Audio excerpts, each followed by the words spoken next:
24 50 sampai 53 nanti dalam Tuhan dalam rangka ibadah memperingati dan juga merayakan kenaikan Tuhan Yesus ke surga. Lukas 24 50 sampai 53. Kita akan baca dua ayat. Saya akan baca 50 51. Bapak Ibu Saudara Jemaat 52 53. Kita baca dua ayat. Di bawah judul kenaikan Yesus. Lalu Yesus membawa mereka keluar kota sampai dekat Betania. Di situ dia mengangkat tangannya dan memberkati mereka. Dan ketika dia sedang memberkati mereka, dia berpisah dari mereka dan terangkat ke surga. Mereka sujud menyembah kepadanya. Lalu mereka pulang ke Yerusalem dengan sangat bersukacita. Mereka senantiasa berada di dalam baik Allah dan memuliakan Allah. Berkatan Kristus dengan segala kekayaannya diam di antara kamu. Amin. Shalom. Bapak Ibu Saudara yang dikasihi dalam Tuhan kita Yesus Kristus, kalau kita menyatakan jujur perhatian terhadap hari kenaikan ini mungkin kurang dari perayaan-perayaan yang lain. Saya katakan Natal, saya katakan juga Jumat Agung, saya katakan juga mungkin Paskah, mungkin agak begitu kurang dari beberapa hari perayaan yang lain. Sementara Bapak Ibu Saudara yang dikasihi dalam Tuhan kita Yesus Kristus, setiap hari raya gereja itu adalah mata rantai yang tidak bisa terus. Pertama dia hidup.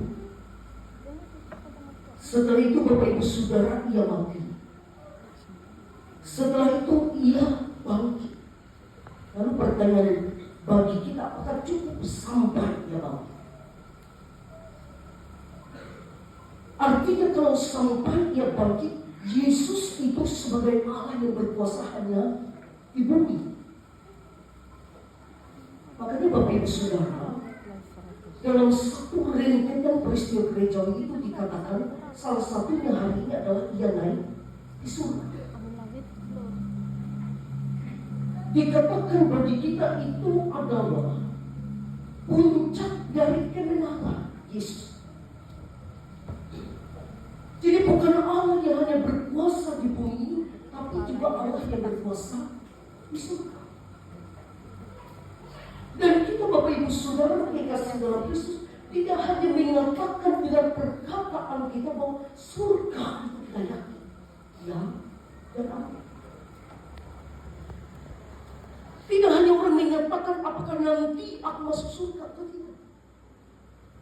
Apakah orang hanya mengatakan apakah surga ini hanya cerita hayalan manusia. Tetapi ketika Yesus naik ke surga itu dia meyakinkan kita bahwa ia pergi naik ke surga itu untuk menyediakan tempat bagi kita. Itu kita mengaminkan bagi setiap orang yang telah kembali kepada Tuhan dan kita jadi di tengah dunia. Jadi surga yang kekal. Bapak Ibu Saudara yang dikasih dan dicintai oleh Tuhan, ini bagian penutup kitab Lukas. Disampaikan kenaikan ini penuh dengan kemuliaan yang besar. Perpisahan melalui peristiwa kenaikan Yesus ke surga ini mungkin agak beda kita saksikan. Ketika Yesus mengatakan kepada para murid, sebentar lagi aku akan pergi. Sedih para murid. Kita Bapak Ibu Saudara sudah merenungkan beberapa minggu ketika Yesus mengatakan ia akan pergi. Ketika Yesus mengatakan aku akan menyediakan rumah Bapa. Jadi para murid dikatakan dalam firman itu sedih.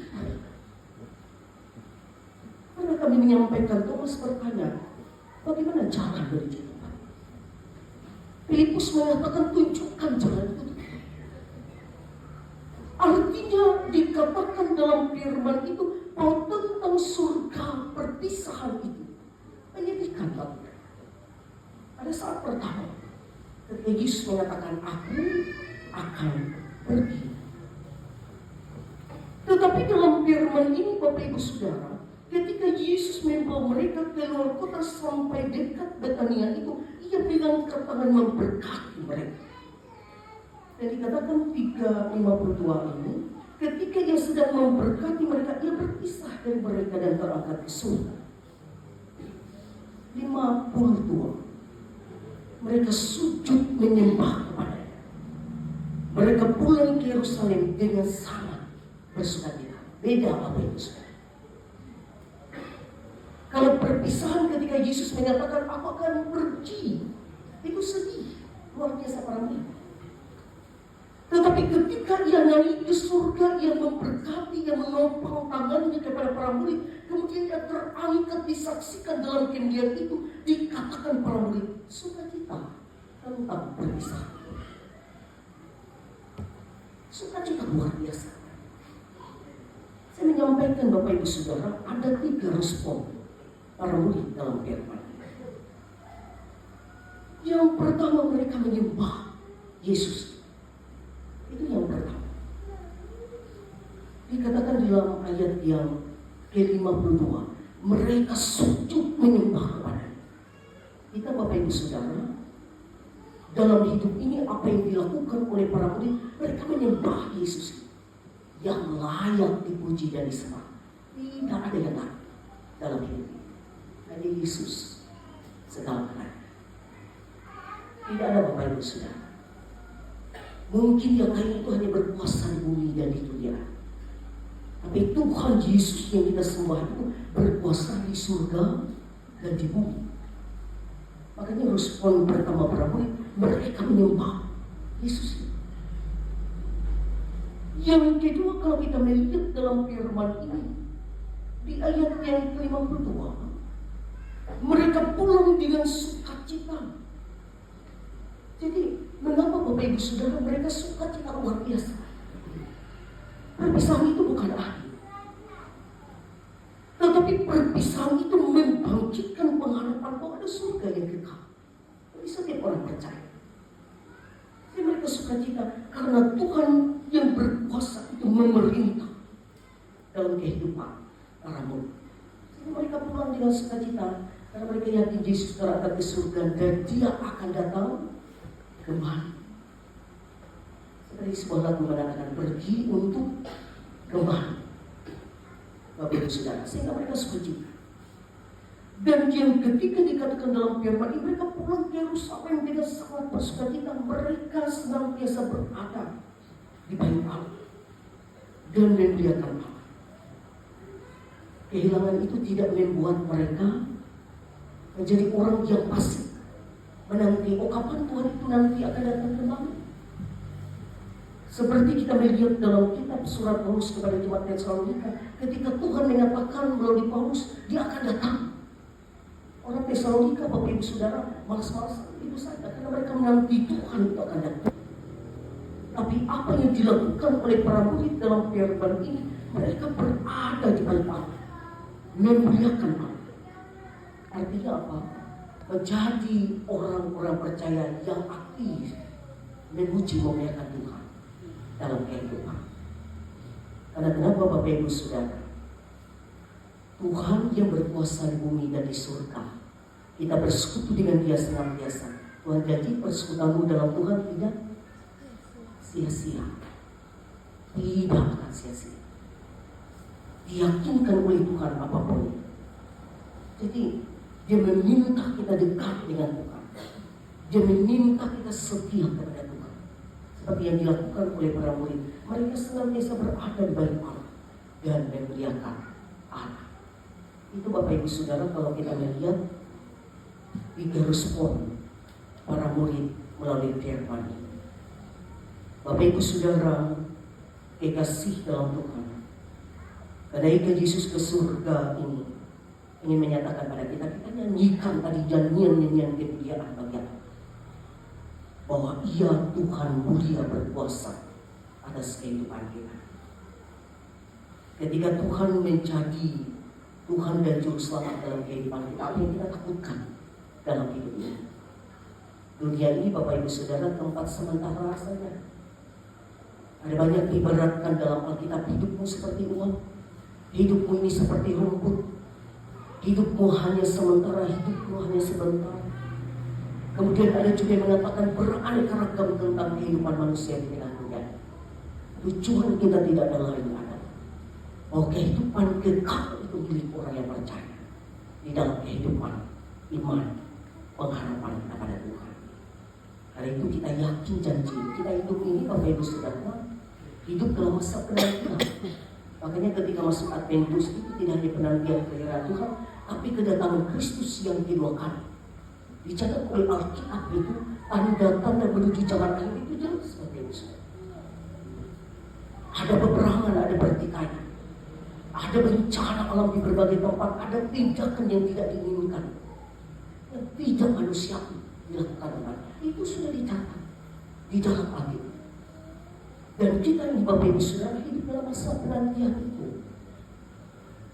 Apa Tuhan katakan? Dia datang seperti pencuri.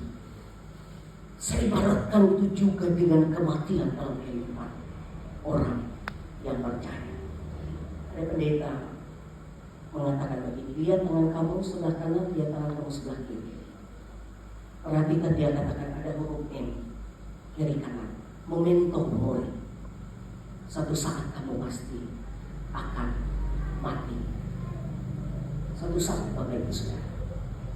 Jadi kenaikan Yesus ke surga meyakinkan bahwa dunia ini bukan tempat kita yang kekal, Bapak Ibu Saudara. Tetapi ada surga yang kekal yang disediakan bagi kehidupan orang percaya. Bukan hanya cerita belaka saja, tapi satu kepastian iman, surga kekal bagi setiap orang yang percaya.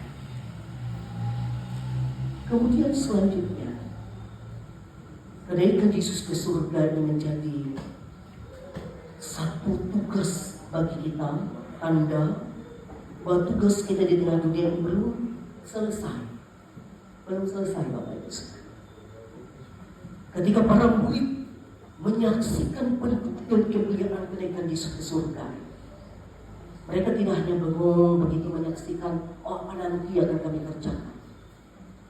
Tuhan mengatakan melalui firman ini, tanda tugas kamu di dunia ini belum selesai. Kita hidup dalam penyembahan kepada Tuhan. Kita hidup dalam ketaatan kepada Tuhan. Kita hidup dalam persekutuan kepada Tuhan. Dan kita yakin percaya ketika Tuhan mengatakan tidak tahu kita kapan waktunya. Kita bersyukur kalau hari ini Tuhan beri kesempatan. Esok hari tidak tahu Bapak Ibu Saudara ini. Karena kehidupan ini dikendalikan, ditentukan, diputuskan, diatur oleh Tuhan dalam kehidupan. Kalau kita masih hidup hari ini, kita katakan hidup kita ini untuk kepujian, kemuliaan bagi nama Tuhan. Bersyukur Bapak Ibu Saudara. Karena tanda bahwa tugas kita belum selesai di tengah kehidupan dunia ini. Jadi ketika tangannya menopang memberkati para murid, pada saat ada di dekat Betania itu, Tuhan pun memberkati, menopang kehidupan kita semua. Apapun keberadaan kehidupan kita, hanya sekali satu saja yang ditekankan bagi kita, Yesus segala galanya, tidak ada yang lain dalam kehidupan kita. Yesus segala galanya, mengatur masa depan, mengatur kehidupan, menuntun kita menjalani musim kehidupan.